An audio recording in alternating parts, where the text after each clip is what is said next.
think is that you do this one thing and you will get forgiveness and you will get all of your sins forgiven. No, what we need to understand is how forgiveness is earned and what forgiveness really means, right?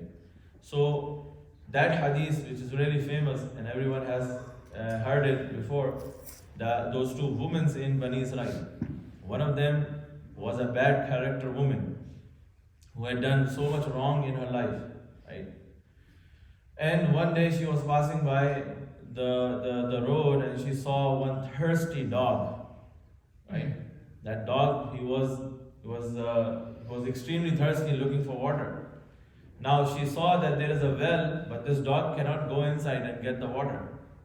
So she took her shoe off, the leather sock she was wearing, she took that off, and she went down and she pulled the water in that shoe, and that's how she quenched the thirst of that dog.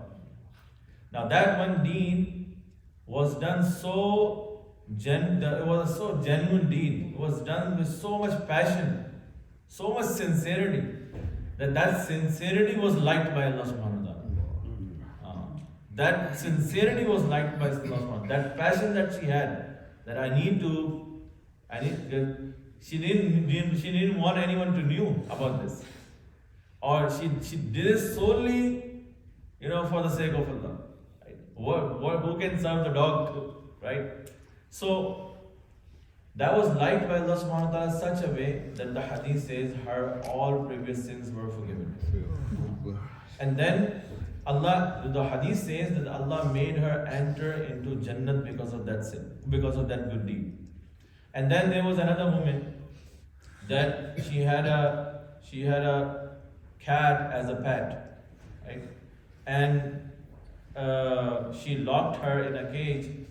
She locked the cat in the cage and she forgot about it.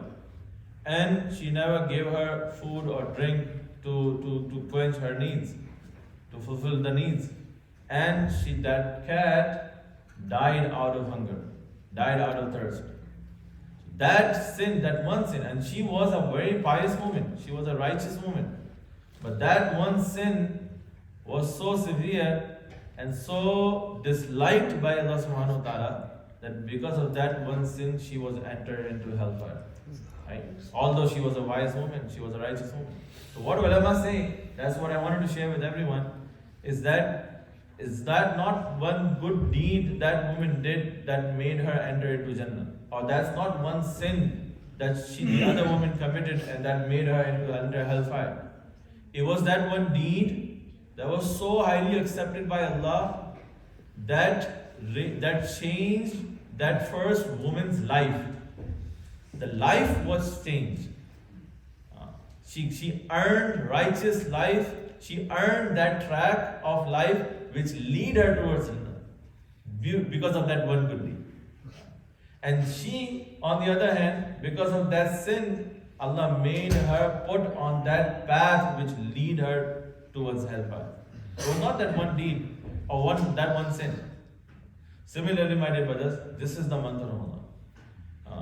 This is how we have to spend the month of Ramadan. We have to spend the last days of the month of Ramadan. We have to earn the Laylatul Qadr such a way that it takes us towards that path which leads us to Jannah. That is going to be called earning forgiveness. That is going to be called earning forgiveness. If the life changes, a person gets to earn the life of righteousness, the life of piety, the life of being consciousness of Allah, being aware of Allah. My dear brothers and sisters, we think by sinning we are enjoying our lives. No, my dear brothers. Sinning and disobeying Allah is called in Quran having, oppressing one's own self. وَمَا ظَلَمْنَاهُمْ وَلَكِنْ كَانُوا أَنفُسَهُمْ يَظْلِمُونَ. This is a zulm we are doing on ourselves. This is zulm. And that is why ulama has written, fasting is not only to avoid drink and food. It's not that. The word used in the Quran, the ayat is Kutiba alaykumus siyam. That Allah has prescribed and made it mandatory fasting over you. The word used here is ala, alaykum. Ala. Ala in Arabic is used to cover something completely. So ulama say, what does alaykum means? Alaykum means the eyes should fast as well. The ears should fast as well. The thought, the mind should fast as well. The hands, the tongue, each and every body part should fast in the month of Ramadan. That is real fasting. And that is what really earns one maghfirah. So anyway, my dear brothers, we are already halfway through the month of Ramadan. May Allah subhanahu wa ta'ala grant us the tawfiq to spend the month of Ramadan the way Allah wants us to spend. This is what we need to be asking Allah. Tawfiq. So one of the du'as of Rasulullah sallallahu alaihi wasallam is that he often used to ask that, Oh Allah, Allahumma waffiqni lima tuhibbu wa tarda min al-qawli wal-fi'li wal-niyati wal-huda innaka ala kulli shayin qadir. Oh Allah, give me tawfiq, give me ability to do what you love, what you like me to do.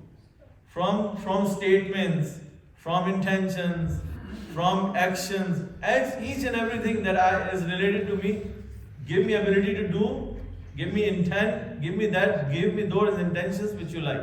Give me those statements which you like. Give me those actions which you like. Make me able to do those. And then, my dear brothers, so such an opportunity this month of Ramadan is, and within this opportunity of the month of Ramadan, we have these last 10 days, last 10 nights. And within this, the greatest opportunity, the greatest thing to be celebrated is this doctrine that Allah has given us. This way of life, this lifestyle that Allah has given us, through which we can earn all the goodness of this world and the hereafter, the way Sahaba radiallahu anhum earned it. And that is Inna anzalnahu fi laylatil qadr. That Allah subhanahu wa ta'ala gave us Quran in this night. So is Quran is not what Quran, when we say the word Quran, we imagine a book which has ayats written in it. So my dear brothers, Quran in the life of Sahaba, what it really means, a lifestyle that Allah likes. That is what Quran is. And whenever it is mentioned to learn Quran and to teach Quran, it's not just to learn and teach the wordings of the Quran. The real meaning of learning and reading and connecting ourselves with Quran is to learn the life that Quran offers. The days and nights that Quran offers. The zahir and batin that Quran offers. The apparent and inherent what that Quran offers. That is what really Quran is. And that is what really celebrated by Sahaba radiallahu anhu. That is what really admired by Sahaba radiallahu anhu. It says that Umar radiallahu anhu, how long our students and we take to recite Surah Baqarah. It says that Umar radiallahu anhu took 8 years to learn Surah Baqarah. 8 years. It was not Surah Baqarah, the words can be recited in 1 hour, half an hour, 45 minutes. It was the lifestyle that Surah Baqarah offers. That takes time. So my dear brothers, so Quran was the huge thing. Quran was the miracle. Quran was the great phenomena of that time. That's why when Allah subhanahu wa ta'ala spoke of this night in which the Quran was revealed, Allah subhanahu wa ta'ala did not begin the surah. So first of all, you will not see such a night that you will not see anywhere in the Quran, any time in the Quran which is so blessed that an entire surah is revealed to tell the significance of that time. Entire surah. You will not see anywhere. That each ayat of that surah is telling us the significance of that night. The only place I can think of is Surah Jummah, in which Allah talks about Jummah, but not all the ayats in that surah are talking about Jummah. Only the last few ayats are talking about Jummah. But this one surah, Suratul Qadr, in this entire surah is designated for the significance and the blessings and the barakat and the virtue, the value of this night. And Allah subhanahu wa ta'ala begins saying, Inna anzalnahu fi laylatil qadr. That Allah is saying that indeed we have revealed it in the night of Qadr. So if you think that So this is like, when we already have something in our mind and we are already watching something, right? Two people are watching some game. So one brother, he says to the other, "Did you see? Did you see it? So did you see it? What? What was already in their minds, right? That is what is he referring to. So it was on the minds of Sahaba Ikram. It was the greatest thing in the time of Sahaba radiallahu anhum. The Quran, the miracle, the final miracle, the greatest miracle. Each and every ayat is a miracle. So Allah is saying that we revealed it in the night of Qadr. And then there are so many ahadith that tells that the Quran was revealed. There are two stages in which Quran has been revealed. One, it was revealed from the first heaven to the seventh heaven. That was a complete Quran descended. And that was happened in this night. And then slowly, in the course of 23 years, it was revealed from the seventh heaven to Rasulullah sallallahu alaihi wasallam, on the heart, ala qalbika litakuna min al-mudhi, on the heart of Rasulullah sallallahu alaihi wasallam. And then Allah subhanahu wa ta'ala says, Laylatul Qadri khairum, wa ma adraka ma Laylatul Qadr. Allah takes our attention. Do you know? Do you have any idea what the night of Qadr is? What Laylatul Qadr is? Laylatul Qadri khairum min alfi shahr. So there are 3-4 names of this night. One is night of power, one is night of value, night of degree, and one is night of night of degree and night of power. These are the names of this ayat, of this night, and each and every ayat refers to one of the meanings. Right? So one is that what is the value of this night? So the hadith says that Rasulullah sallallahu alaihi wasallam was sitting amongst the companions, and the companion he mentioned it to the companions that there was this one individual in Bani Israel who strived in the path of Allah, who went out in the path of Allah for the sake of deen, for the propagation of deen, for 80 years.